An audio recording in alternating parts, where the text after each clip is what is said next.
জামাতের রাজনীতির আসন ভিত্তিক চিন্তা ভাবনা করেন, আপনার সংখ্যা, আপনার অনুপাতিক হিসেবে হারে চিন্তা ভাবনা করেন, প্রত্যেক ক্ষেত্রে জামাত গত দিনগুলো হচ্ছে 10 গুণ এগিয়ে আছে এবং আগামী রাজনীতিতে মানে জামাত বড় একটি ফ্যাক্টর। এটা অস্বীকার করার সুযোগ নাই। বিগত দিন থেকে জামাত অনেক বেশি অ্যাডভান্স। এই মুহূর্তে আপনারা জানেন, এই মুহূর্তে বর্তমান সবচেয়ে বড় ফ্যাক্টর জামাত। রাজনৈতিক অঙ্গনে সবচেয়ে বড় ফ্যাক্টর জামাত অর্থনৈতিক ছিল। প্রথমত আমি কয়েকটা পয়েন্ট নিয়ে কথা বলবো আজকের বিষয়টাতে, যে এই বিষয়টা এসেছে যখন জামাতের আমির আপনার একটা শফিক রহমান যখন আপনার ইয়েতে গিয়েছিল, সরবরাহের আমির সাথে দেখা করতে গিয়েছিল, তখন বিষয়টি আলোচনায় এসেছে। মূলত আমি মনে করছি যে আমিরের সাথে দেখা করলে যে ইসলামী আন্দোলনের সাথে জামাত ইসলামের জোট হয়ে যাবে কিংবা অন্যান্য ইসলামী দলগুলোর সাথে জোট হয়ে যাবে, বিষয়টা কিন্তু এমন নয়। ছবি যে কথা বলে, বাস্তব সে কথা নাও বলতে পারে। ছবির সাথে কখনো বাস্তব কিংবা রাজনীতি হয় না। রাজনীতি জাস্ট আপনার হচ্ছে যে একটা গভীরের বিষয়, আর ছবি হচ্ছে একটা ভার্চুয়াল বিষয়, যে আমরা দেখলাম সেটাকে আমরা মনে করলাম যেটা হয়ে গেছে। তো আমি এই বিষয়টা নিয়ে কথা বলতে চাই। ইসলামী আন্দোলন এখনো পর্যন্ত মানুষের কাছে আশ্বস্ত একটা দল হয়ে উঠতে পারেনি। মানুষ যে বিশ্বাস করবে, টেনে নিবে, এবং মনে করেন না যে ইসলামী আন্দোলন এজ লাইক যদি আপনার জাতীয় পার্টির সাথে তুলনা করেন, এটা খুব বেশি পার্থক্য নেই। ইসলামী আন্দোলন হয়তো বা কিছুটা এক্ষেত্রে এগিয়ে থাকবে, জাতীয় পার্টি পিছিয়ে থাকবে। ইসলামী আন্দোলন এমন একটি দল হয়ে উঠছে যেটা যেই সরকার এসেছে সেই সরকারের সুযোগ সুবিধা নিয়ে তারা কিন্তু ছিল, এটা স্পষ্ট একটা বক্তব্য। অতএব ইসলামী আন্দোলন আগামী রাজনীতিতে একটি জাতীয় পার্টি হবে বলে আমি বিশ্বাস করি। জামাতের সাথে জোট করুক কিংবা বিএনপির সাথে জোট করুক, যার সাথে তারা রাজনীতি করুক না কেন, তাদের রাজনীতি হবে আগামী দিনের জাতীয় পার্টি। এর বেশি আমি চিন্তা করছি না, কারণ তাদের ভিত্তিটা খুবই দুর্বল। যদি ভিত্তি আমি এখানে যদি ইসলামী দলগুলোর ভিত্তি আপনি খোঁজেন, একমাত্র জামাত ইসলাম ছাড়া বাংলাদেশের ইসলামী দলগুলোর কোনো ভিত্তি নেই, যে ভিত্তির কারণে তারা আগামী রাজনীতিতে তারা ভালো করবে। অতএব এখানে আমি ওই যে জামাত ইসলাম ছাড়া যে ইসলামী দলগুলো আছে, ভোটের ময়দানে তারা খুব বেশি মানে ভালো অবস্থানে নেই। পাশাপাশি জামাতের যে ভোটের বিষয় আসছে সে বিষয়ে কথা বলছি। প্রথমত এটা স্বীকারই করতে হবে, এটা অস্বীকার করার সুযোগ নাই। বিগত দিন থেকে জামাত অনেক বেশি অ্যাডভান্স। কারণ বিগত দিনে জামাতের যে মানে আপনার সমস্যা ছিল, তারা অনেক ভাবে গোপন ভাবে কাজ করতে হয়েছে, তারা মানে অনেক বেশি সেফটিলেস ছিল। অর্থাৎ বর্তমান জামাত যেভাবে কাজ করছে, মানুষ কিন্তু তাদেরকে গ্রহণ করছে। মানুষ কিন্তু প্রত্যেক জায়গায় জায়গায় জামাতকে গ্রহণ করছে। তাদের কার্যক্রম, তাদের পাশে থাকা, তাদের মানে টোটালি ওভারঅল জামাত কিন্তু বর্তমান বিএনপির কার্যক্রম থেকে অনেক অনেক বেশি অ্যাডভান্স। আপনি যদি জনসম্পৃক্ততার কথা বলেন, তাহলে জনগণ এক্স্যাক্টলি বলবে যে এই মুহূর্তে জামাতে একমাত্র সংগঠন কিংবা দল, যে দলটি জনগণের পক্ষে আছে, তাদের মধ্যে চাঁদাবাজি নেই, টেন্ডারবাজি নেই, নিয়োগ বাণিজ্য নেই। এখন ভিতরে কি আছে আমরা জানি না, মানুষ যা দেখছে সেটাই বলছে। সেক্ষেত্রে এক্ষেত্রে মনে করতে হবে যে জামাত বিগত দিনের চেয়ে 10 গুণ অ্যাডভান্স রয়েছে। এবার আসুন, জামাতে কেন মানুষ অ্যাকসেপ্ট করবে মানে খুব বেশি? আমি মনে করছি কারণ জামাত ইসলাম বিগত দিনের যে পরিমাণ মানে মানে মানে নির্যাতন নিপীড়নের শিকার হয়েছে। আমি স্বীকার করছি বিএনপি দল হিসেবে বড়, তাই এর সংখ্যা অনেক বেশি বড় থাকবে। জেল জুলুম নির্যাতন বিএনপি জামাতের সংখ্যার চেয়ে অনেক বেশি। বাট জামাত যে সংখ্যা রয়েছে সেই সংখ্যায় মানে যদি আপনি রেশিও হিসাব করেন, জামাত তার চেয়ে বেশি নির্যাতিত নিপীড়িত এবং তারা মানে মৃত্যুবরণ করেছে, শহীদ হয়েছে। স্পষ্ট বক্তব্য। অতএব সেক্ষেত্রে আপনি কখনো জামাতকে পিছিয়ে রাখার সুযোগ রাখতে পারবেন না। কেন বিএনপির এখানে মাইনাস মার্ক হচ্ছে? আপনি গত টক শোতে স্পষ্ট বলেছিলাম যে বিএনপি মাইনাস মার্ক পাচ্ছে। বিএনপির এখনো পর্যন্ত প্রত্যেকটি মহল্লায়, প্রত্যেকটি বাজারে, প্রত্যেকটি মার্কেটে বিএনপির চাঁদাবাজে ভরপুর রয়েছে। আপনি যেখানে যাবেন বিএনপির চাঁদাবাজরা আপনার আগের থেকে অনেক বেশি স্টাবলিশ, আগে থেকে অনেক বেশি উগ্র। তাহলে বুঝতে পেরেছেন বিএনপি সেখানে প্রতিদিন মাইনাস মার্ক পাচ্ছে। এবং আসেন যে ইসলামী দলগুলো নিয়ে ঐক্যজোট হওয়ার সম্ভাবনা রয়েছে কিনা। ইসলামী দলগুলো নিয়ে ঐক্যজোট হওয়ার সম্ভাবনা রয়েছে, এটা সাময়িক সময়ের জন্য। মনে রাখবেন, জামাতের আদর্শের সাথে, জামাতের রাজনীতির সাথে কোন ইসলামী দলের রাজনীতি কখনোই মিলেনি, কখনো মিলবেও না। জামাতের রাজনীতি হচ্ছে যে একটি সলিড রাজনীতি, সাংগঠনিক রাজনীতি। আর যদি আপনি সরাসরি বলতে চান, জামাত রাজনীতি করে একটা কর্পোরেট ভিত্তিক রাজনীতি, যে আগামীতে আমার কোম্পানি যাবে, একটা কোম্পানিকে মানে মানুষ চিন্তা করে যে আগামী বছর কত টাকা ইনকাম করব, কত পার্সেন্ট গ্রোথ হবে, কত পার্সেন্ট ডেভেলপ হবে, কতটুকু আমরা এরিয়া কভার করব, কতটুকু মার্কেট সাইজ হবে। জামাতের রাজনীতি একটা কর্পোরেট। যদি আপনি একটা কোম্পানির কর্পোরেশন চিন্তা ভাবনা করেন, জামাত একটা কোম্পানি কিংবা একটা কর্পোরেট, তারা কিন্তু প্রতি বছর প্রতি মাসে মাসে তাদের রেশিও টাকা ক্যালকুলেশন করে গ্রোথ কত পার্সেন্ট হতে পারে, তারা স্পষ্ট করে ওই মেসেজটা দিচ্ছে।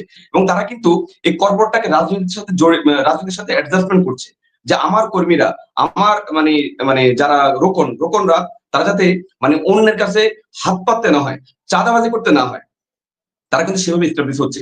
অতএব আমি মনে করি জামাত এই মুহূর্তে যে সকল ইসলামী দলগুলোর দিকে টানছে, ওই যে বললাম না, ইসলামী আন্দোলন হোক কিংবা খেলাফত মজলিস হোক, যে দল হোক না কেন, জামাতের সাথে ভিড়লে একসময় তারা হারিয়ে যাবে। তারা জামাতের ভিতরে ঢুকার সম্ভাবনা রয়েছে, কিন্তু জামাত কখনোই তাদের ভিতরে ঢুকবে না।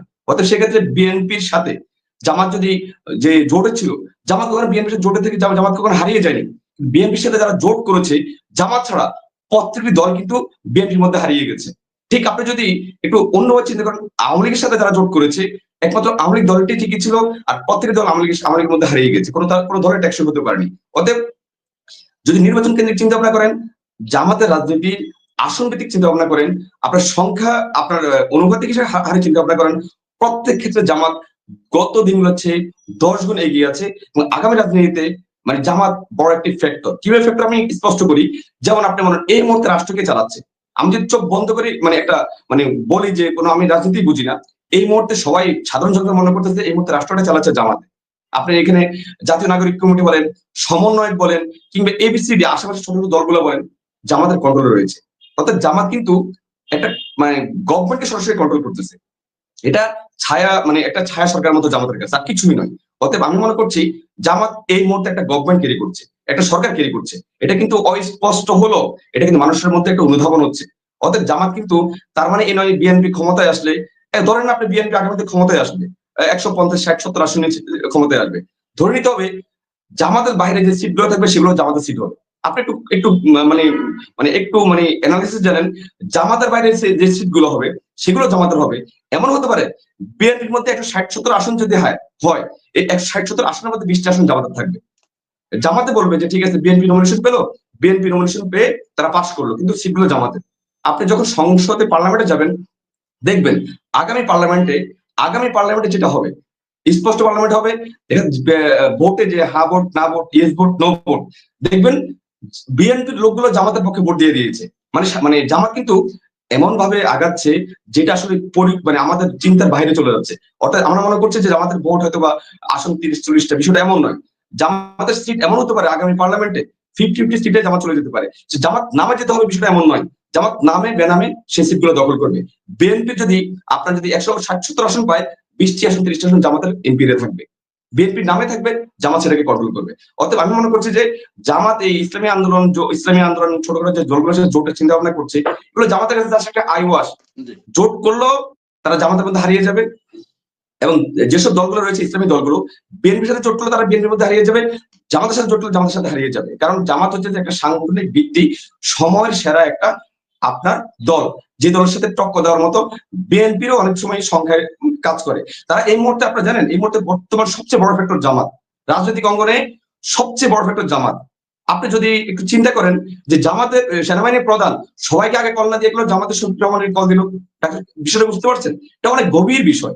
এটা শুধু এই ন্যাশনাল বিষয় না, এটা ইন্টারন্যাশনাল বিষয়। জামাত শুধু ন্যাশনালি আপনি দেখেন হ্যান্ডেল করছে না, জামাত আপনার ইন্ডিয়াকে হ্যান্ডেল করছে, জামাত আমেরিকাকে হ্যান্ডেল করছে, রাশিয়াকে হ্যান্ডেল করছে, চীনকে হ্যান্ডেল করছে।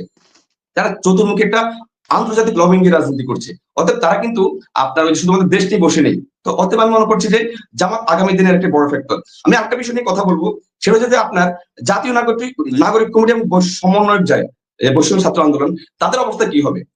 আমি একবার চোখ বন্ধ করে বলতে পারি, জাতীয় নাগরিক কমিটি বলেন, সমন্বয়করা বলেন, তারা জামাতের একটা জাস্ট অঙ্গ সংগঠনের মতো, সহযোগী সংগঠনের মতো।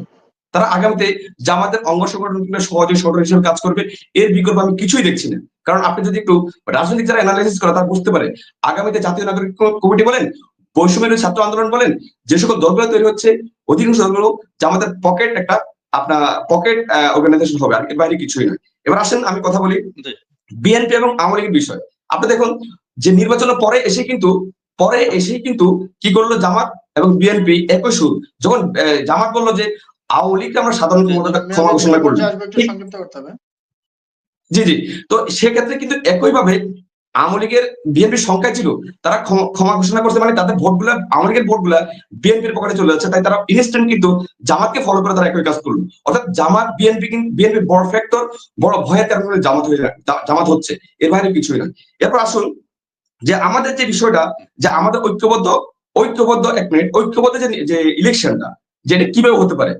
আমি মনে করছি যে এই যে সরকার আসছে, তারা বলছে 2026 নির্বাচন দিবে, 2025 নির্বাচন দিবে, যতদিন পর্যন্ত না জামাত মনে করছে, হ্যাঁ 1 মিনিট, যতদিন না পর্যন্ত জামাত মনে করছে না যে আমাদের শক্তি এখন সমান কিংবা সমানের চেয়ে বেশি হচ্ছে, ততদিন পর্যন্ত নির্বাচন হবে বলে আমি বিশ্বাস করছি না।